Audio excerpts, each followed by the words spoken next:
How are you all? How is your studies going on? Children, we are learning about the Turkish invasion and the establishment of Delhi Sultanate. Okay, and after the Turkish invasion, we have seen there were two important states that was established, and there were two important rulers who changed the history of India. Okay, and that is Muhammad of Ghazni and Muhammad of Ghori. In the previous class, we have seen about Muhammad of Ghazni. Okay, today we are going to see about Muhammad of Ghori, how he became the important person for the establishment of Turkish rule in India and how this Delhi Sultanate established in India. Okay, that's what we are going to see in this class. Okay, and Muhammad of Ghori, he was a ruler. Okay, ruled during 12th century CE. Okay, and when we see his life, same like Muhammad of Ghazni, he also invaded India for different purpose. Okay, his main motive was to establish his kingdom in India, his rule in India. Okay, he came to know the prosperity of India. Okay, he came to invade India. Okay, and he invaded India, and his main motive was to enrich his kingdom. Okay, with the wealth he take away from India. Okay, and as part of his invasion, okay, he first conquered the three important places, that is Punjab,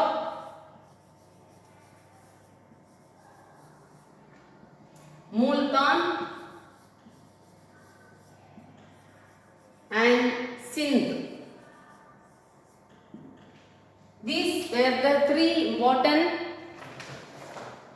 places that were invaded by Muhammad of Ghori. See, when you take the see the India map, this is Punjab. Okay, so he invaded Punjab, Multan and Sindh. So these three regions he invaded. Who invaded? Muhammad of Ghori.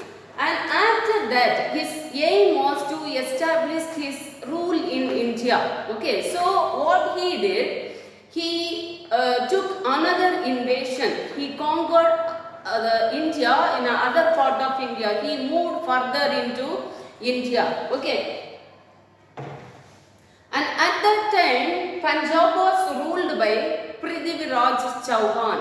Okay, he was the ruler of Punjab. It was Prithviraj Chauhan. He has taken two important battles. Okay, the Battle of Tarai. Okay, in the place called Tarai, there were two important battles took place. Okay, in within 2 years. Okay, so the battles of Tarai.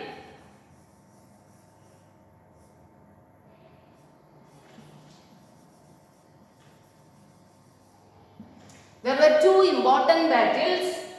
Battle of Tarai.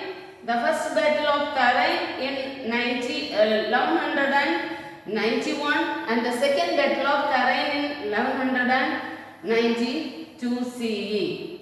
Okay. And who was the ruler of Punjab? I already told, during his invasion, Punjab was ruled by Prithviraj Chauhan.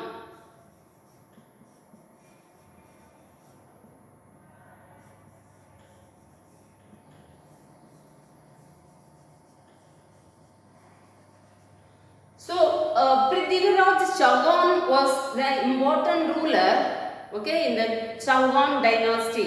In the previous class, I have already told, during his invasion, there were 5 important Rajput rulers ruling in North India. Okay, Malwa of Bundelkhand, okay, Kanauj, Punjab. Okay, these were important Rajput rulers. Okay, he was Chauhan he was started a Chalwan dynasty in India.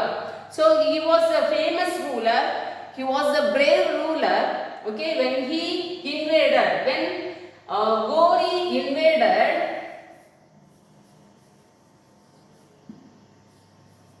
okay, when he invaded Punjab, because of his bravery, because of his war tactics, he could defeat Muhammad of Gori. Okay, so in the first battle of Tarain, what happened?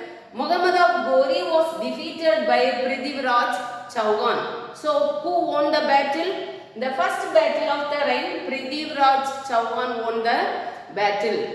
Now what happened? Prithviraj Chauhan, he took Gori as a captive.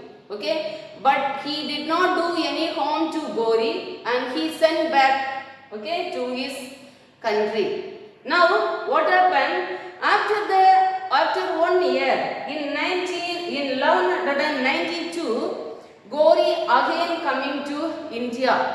Now at this time what happened?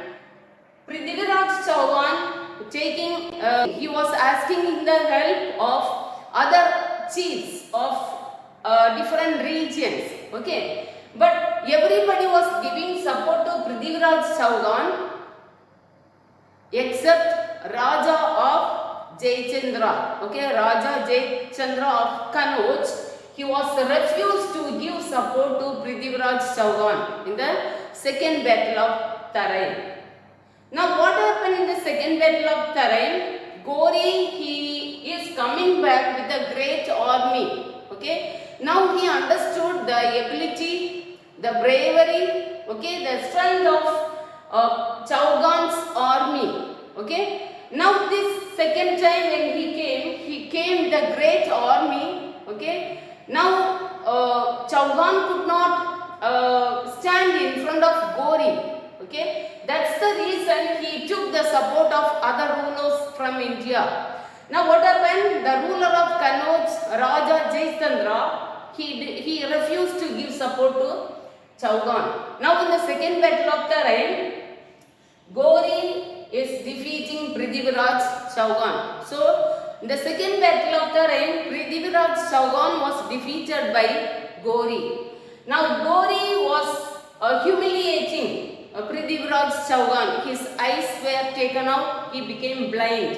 Okay, and what happened in the after the second battle of Tarain, there was a slave, okay, for Muhammad of Gori. Muhammad of Gori had no children, no heir after his rule. Okay, he had different slaves, he had many slaves. Okay, one among the slaves was Gudbuddin Aibak. Now after defeating, what happened? He is appointing Gudbuddin Aibak as a viceroy of Punjab and he is returning to his country, Afghanistan. Okay, and after that what happened? In 1194, Gori is attacking Kannauj. Okay, who was the ruler of Kannauj? It is Raja Jayachandra. Okay, Jayachandra was the ruler. Now Gori was defeating Jayachandra, Raja Jayachandra of Kannauj. Okay, so now Kannauj also came under the control of Gori dynasty. Okay, and after that what happened? He is not only appointed Gudbuddin Aibak as a viceroy. Okay, now he had a great army general called Muhammad Shah, Muhammad of Khalji. Okay, Katiyar Khalji. We say Katiyar Khalji. Muhammad of Katiyar Khalji. He was defeating different other regions like Malwa and Gwalior. So most part of North India came under the control of Muhammad of Gori. Okay, when we see after the defeat of Kannauj, Okay, there were lot of loss to the Indian army for the Rajput rulers.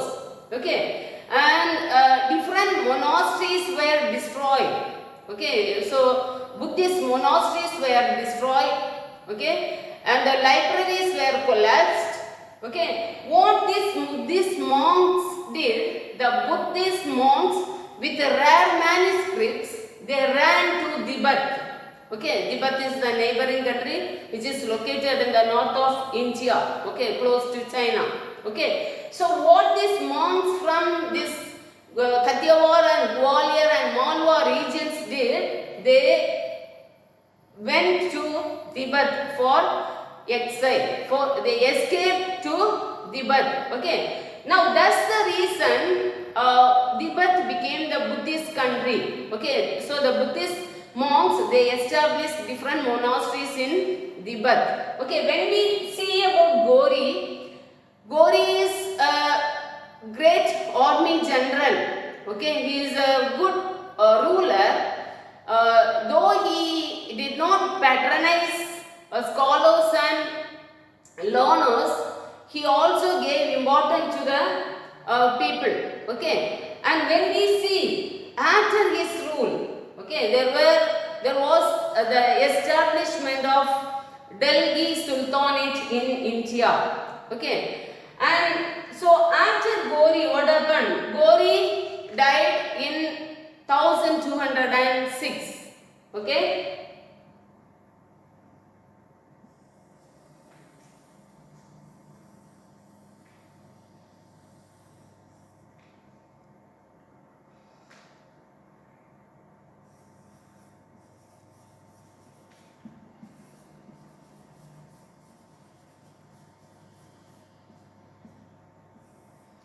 Now Gauri died in 1206 CE. Okay.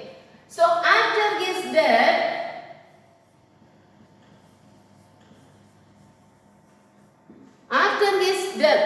I already told he appointed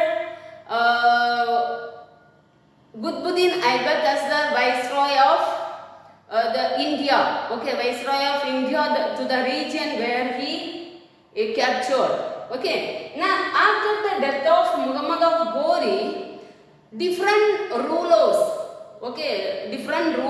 of Gauri, they wish to be the independent rulers.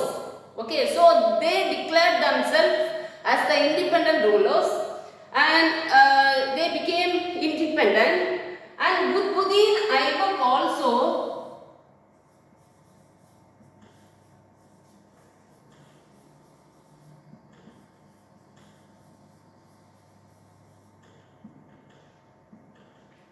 Qutbuddin Aibak also took control. He assumed as the ruler of the frontier which is left by Muhammad of Gauri in India. Now, why these people were called as these later rulers of Gauri called Delhi Sultans? Okay, these Turkish rulers, they were called themselves as sultans. Okay, and they kept Delhi as their capital. Okay, keeping Delhi as their capital, they ruled India. That's the reason it is called Delhi Sultanate. Okay, and after that, what happened? After Qutbuddin Aibak, he ruled India from 1206 to 1210 CE. Okay. He ruled only for 4 years. Okay, after 4 years, what happened? He died. Okay, he fell from the horseback and he died. And after his death, his son wanted to become the ruler. Okay, but what Qutbuddin Aibak did, he made his son-in-law Iltutmish as the ruler. So automatically what happened after Qutbuddin Aibak, who became the ruler? Iltutmish became the ruler of Delhi. Now when we see Qutbuddin Aibak constructed different mosques. Okay, different monuments in India. Okay, he constructed his tomb also. Okay, so different monuments and mosques were constructed in Delhi and Ajmer by Qutbuddin Aibak. Okay, apart from that, he constructed his own tomb in Delhi. Okay, and also he started the work of Qutb Minar. Okay, who started the work of Qutb Minar? It is Qutbuddin Aibak. So during the period of Qutbuddin Aibak, the work of Qutb Minar was started. Okay, but he could not complete the work of Qutb Minar. The later ruler Iltutmish, it was the one who completed the work of Qutb Minar.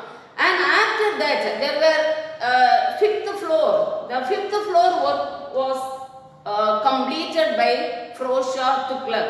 Okay, and it was the period of Qutbuddin Aibak. Now, who is the next ruler? It is Iltutmish. Okay, now Iltutmish ruled.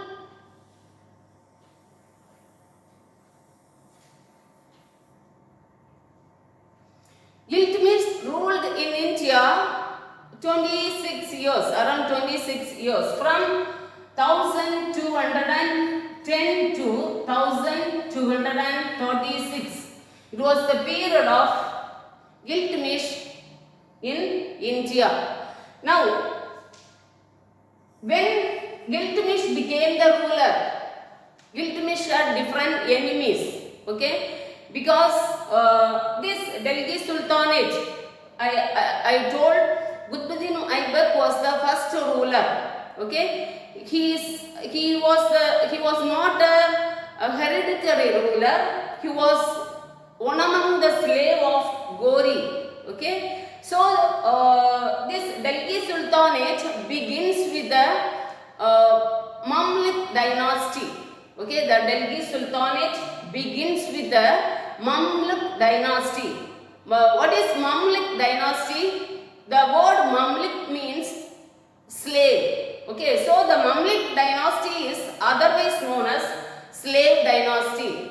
Okay, the slave dynasty was started or established with Qutbuddin Aibak because he was one among the slave of Gori.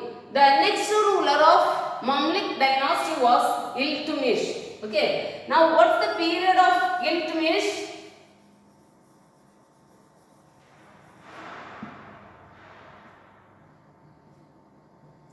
It is 1210 to 1236. I already told when he became the ruler, when he crowned as the ruler, he had different enemies because Qutbuddin Aibak did not made his son as the ruler, okay, or her. Okay, he made Iltutmish his son-in-law to become the ruler. So automatically there were different enemies for Iltutmish.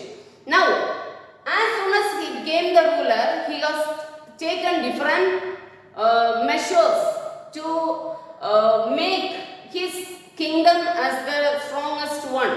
Okay, that's why Iltutmish is considered as the real founder of Delhi Sultanate. Though the Delhi Sultanate was founded by Qutbuddin Aibak, Iltutmish is considered as the real founder of Delhi Sultanate because he took different measures. He consolidated the kingdom which is left by Gori. Okay. Now we will see what are the different measures that were taken by Iltutmish in order to make his kingdom strong. Okay. When he became the ruler, the first measure he has taken was he was destroyed or he was suppressed the Turkish nobles. Okay. Why he wanted to suppress the Turkish nobles? I already told after Gori, different rulers, they claimed themselves as the independent ruler. Now these independent rulers wanted or they don't want Iltutmish to become the ruler. They wanted to capture his kingdom. Okay, that's why with his power, he defeated or he suppressed all the Turkish nobles who were ruling in different parts of North India. The next thing he has done was he destroyed the rule of Khalji, the Muhammad of Katiyar Khalji. He was appointed by Muhammad of Ghori to Kanauj. Okay, now the next thing, the second measure he has taken was he was suppressing the rule of Khalji. Okay, then apart from that, he was defeating the Rajput rulers of Malwa, Gwalior and Kathiawar. Okay, after that what happened? He gave end to the Mongol invasion in India. Okay, the Genghis Khan was one among the strongest Mongol ruler. Okay, he was often threatening Shah of India, Persia. Okay, so what happened? To escape from Chauhan's hand, Shah was often taking refuge in India. Now what Iltutmish is doing? Iltutmish did not give shelter to Shah of Persia. So in that way he gave end to the Mongol rule in India, Mongol invasion in India. Okay, and after that what happened? He defeated different Rajput rulers of Ujjain, Gwalior, Bundelkhand. Okay, and after that he was also established different rule in India. And when we see Iltutmish, okay, Iltutmish is known as giver. Okay, Lak Bakshe. Okay, he is known as Lak Bakshe. Why he is known as Lak Bakshe? Qutbuddin Aibak is known as Lak Bakshe. Why he has considered as Lak Bakshe? Because he was giving in lakhs. He took the welfare of his subjects. Okay, that was the important quality which the Qutbuddin Aibak had. But when we see Iltutmish, he was not like Qutbuddin Aibak. He did not give any welfare activities, or he did not mind take any effort to help his subject like Qutbuddin Aibak. His main motive was to make his kingdom strong. Okay, and already told he completed the work of Qutb Minar. Okay, so with his period in 1236 he ended his life. Okay, after the end of his period, another ruler came into power. It is none other than Razia Sultana. Okay, she is a female ruler, but she is also considered as Sultan. Okay, we will learn about her in the next class. I will repeat once again. Okay, about Qutbuddin Aibak and Qutbuddin Iltutmish. Okay, Qutbuddin Aibak was the first ruler or founder of Delhi Sultanate. Okay, the Delhi Sultanate begins with the Mamluk dynasty. There were different dynasties ruled in Delhi Sultanate. Okay, so Qutbuddin Aibak was the first ruler and he was the founder of Mamluk dynasty. The word Mamluk means slave. So it is otherwise known as slave dynasty. Okay, when we see Iltutmish, okay, when we see Qutbuddin Aibak, he was a slave of Ghori. Okay. He was a generous person. Okay, he was a just. He always wanted the welfare of his subjects. So he spent a lot of money for the welfare activities to take care of his subjects. Okay, and when we see, that's why he is known as giver of lakhs or lakh baksha. Okay, and when we see Qutbuddin Aibak, he has constructed different mosques and monuments in Delhi and Ajmer. He has constructed his own tomb. Okay, he is also started the work of Qutb Minar. Okay, after his rule in Iltutmish, his son-in-law became the ruler and he ruled from 1210 to 1236. Since he had different enemies, as soon as he became the ruler, he took different measures of control to make his kingdom as strongest one. Okay, that's why Iltutmish is considered as the real founder of Delhi Sultanate. He is the person one who gave end to the Mongol invasion. He has constructed different forts, okay, to watch over the invasion of his enemies. Okay, he strengthened the border of his kingdom. Okay, that's how he was a real founder and he became the real ruler of Delhi Sultanate. Here we end the class. We will see with the same lesson in the next class. Thank you, children.